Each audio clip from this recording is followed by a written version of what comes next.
Hello, I'm Alexis Brink, and I'm the president of Junction Institute, and I'm a member of the Social Action Committee of the USA TAA.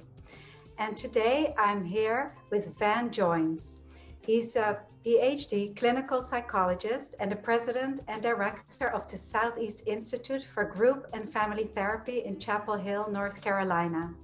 He is an international psychotherapy trainer, supervisor, and consultant, as well as a certified TSTA and the 1994 winner of the Eric Byrne Memorial Award. Dr. Joines is a diplomat and one of the founding members of the Redecision Therapy Association. He's been a keynote speaker and has lectured and taught workshops worldwide. So it's so wonderful to see you. How are you? Thank you. Doing very well. Thank you. Good. Thank you. So let's get to it. My question, the mission of the Southeast Institute is the commitment to making the world a better place for all by connecting people to their worth, value, and dignity, and the worth, value, and dignity in others. What does that mean in the I'm okay, you're okay model within a family relationship, in an institution, and in the world? Well, I'm okay, you're okay is one of the basic philosophical principles in transactional analysis. And people often misunderstand what that really means. They think it's a statement of behavior, which is not. It's really a statement of essence, that each of us as human beings have basic worth, value, and dignity. And when people relate that way, it really changes the dynamics of the interactions, and it changes the healthy transactions that occur between people. People tend to get into dysfunctional behavior when they feel like either they're not okay or someone else is not okay, or both. And so it really changes relationships and dynamics within the family, within couples relationships, within business relationships, institutions, and society. When people relate from a position of affirming the worth, value, and dignity of each of us as human beings. So do you think this is more learned than these other positions, Yes. other than I'm okay, you're okay?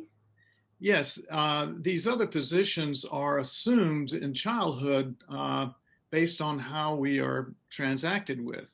When we're treated in negative ways or in abusive ways or um, ways that don't feel good, we often assume that there's something wrong with us or there's something wrong with the other person or both. Mm-hmm. And those are really based on false notions, because as a child, we don't know that mother might be having a bad hair day or whatever, and that's why she's upset. We think it has to do with us personally. So the only existential position that really exists in reality is I'm okay, you're okay. All of us in reality have basic worth and value and dignity as human beings. Yeah. The others are all assumed. And that's, we can see that very clearly, but a lot is going on in the world today as well. Can you Right. give an example of what we see coming from this position? Well, I think all the attempts to make other people less than or not okay in some way, racism, sexism, all the isms, ageism, and so forth, are coming from a place of the person who's doing that feeling not okay themselves in some way and attempting to put themselves one up by looking down on other people, looking at other people as though they're defective in some way. So would that be I'm okay, you're not okay? If you Right. talk about Sure. racism, sexism, all of this. Yes, Yeah. So that's quite dangerous. that's right. Because that's why this social action is so important. So much is That's happening. right. Yes. Who were your main influences and trainers in TA, and what did you learn from them? Well, my first trainer was um, uh, Aaron Schiff, who was the first son that Jackie Schiff reparented. He was originally paranoid schizophrenic, and she reparented him. And I had my TA 101 course from him. And I've never seen a better put together person in my life. And I thought, wow, if TA can do this, I want to learn everything I can about that. And so that's really what got me turned on to TA in the first place. Oh, that's incredible. And did you study with her? Yes, later I studied with Jackie. We have a training institute in Chapel Hill. And so she came here many times and taught workshops over the years. Um, my primary mentors were Bob and Mary Goulding, who were at the Western Institute for Group and Family Therapy at the time. I did 2 months back to back with them in the summer of 1972, and then did subsequent week-long sessions. And both of them came here to our institute and taught workshops many times. In fact, the very last workshop that either of them did was at our institute. They were wonderful What models. what was the main thing that you learned from them? What did you take from them personally, really? That Most people know it was redecision, right? Is what they would tell me. Right, they teach redecision therapy, or they taught redecision therapy. Both of them are deceased now. But what I learned is that therapy can really be fun and exciting and brief.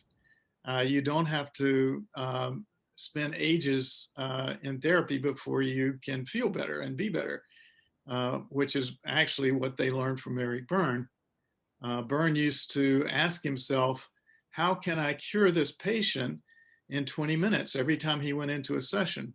And, he didn't always do that. In fact, it's probably rare that he did that, but he did on occasion do that. But by asking himself that question and having that goal in mind, he really made himself a much more succinct and effective therapist. Mm-hmm. And the part of the contracts is one of the main things, right? Is that you Yes, make it transactional analysis is a contractual form of therapy. And it really is not up to the therapist to decide what is best for the client, because the client is the only one who ultimately is going to live with the consequences of what they decide. So the therapy really is a contractual cooperative process in terms of together negotiating the desired outcome that the client wants and that fits within the therapist's own clinical acumen and skills and knowledge of what might be helpful. Mm-hmm. Well, we met in Raleigh last year at a conference, a TA conference, and I was there when you taught Project TA 101, which Oh, was good. so amazing. And I'm studying now to become a TAP with Marion Weisberg, who you know. Great. Yes.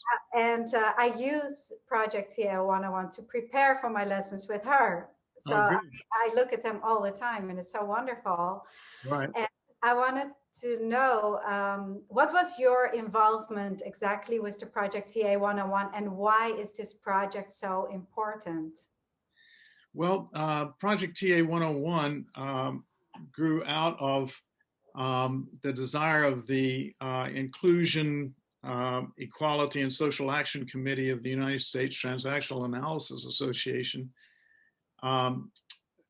Janet Dowson, who is the chairperson of that, approached me. She knew I was going to be teaching a TA 101 at the conference. This was the 50th anniversary conference of the Southeast Institute, which had as the theme promoting equality and okayness, healing the divisions in our world, and which I think was a very timely conference for 2019.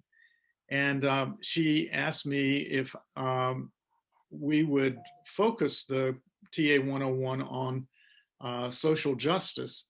And I thought that was a great idea given the theme of the conference. And so we invited Graham Barnes, Valerie Batts, and Felipe Garcia to join with me in teaching the 2-day TA 101 course, really focused on social justice. And it's the first one that TA 101 that was really focused on that theme. And the desire was to really make it available for free to worldwide audience to learn about transactional analysis, and especially how it could be used in promoting social justice in the world. Yeah, so it's very important in this climate of racial tension, everything that's even just happened. So how do you see that TA can be helpful, like directly? Could you give some examples?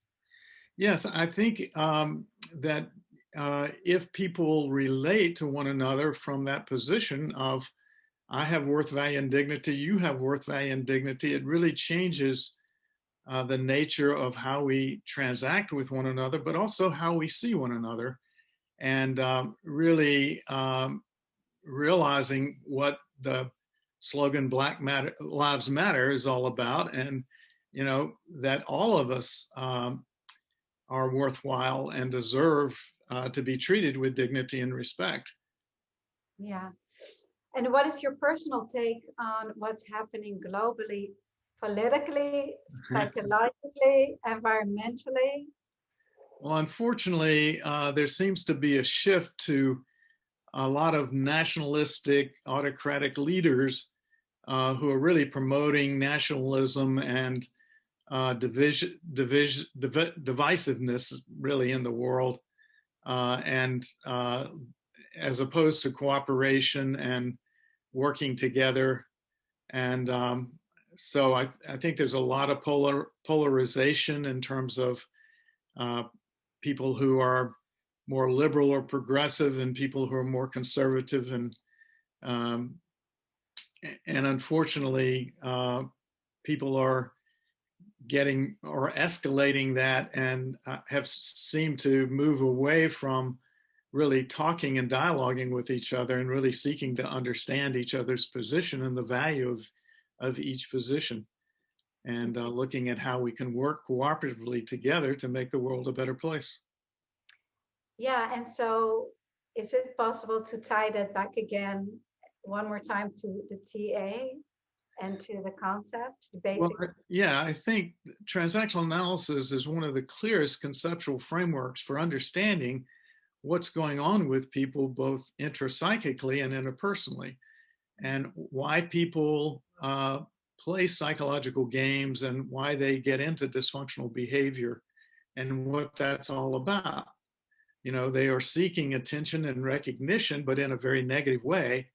And TA really teaches them how to do that in a positive way that promotes cooperation and equality and inclusion rather than divisiveness. Yeah, and so if we can work with TA on an individual level in institutions and then in the world, then the world can be a better place. That's our hope, yes. What is your wish for Project TA101 and also the USA TAA? Because they really, can you explain their connection? Yes, the USATA is the United States of America's Transactional Analysis Association. That as I mentioned, the Inclusion, Equality, and Social Action Committee of that organization were the ones who really came up with Project TA101. And the hope is that that will be viewed internationally and will help people move to a more equitable way of relating to others, and more inclusiveness rather than divisiveness, and help heal a lot of the things that are happening in our world currently. Mm-hmm. And the USA TA Association certifies people in transactional analysis and has a training program that many of its members offer in terms of becoming a transactional analysis practitioner. Yeah. So, well, thank you so much, Vann. You're welcome. Great to enjoyed it. And I hope to see you soon. Stay well. Thank you. Thank everybody for joining and watching our video and listening to Vann. And we'll be back. Nice to see you. Nice to see you as well.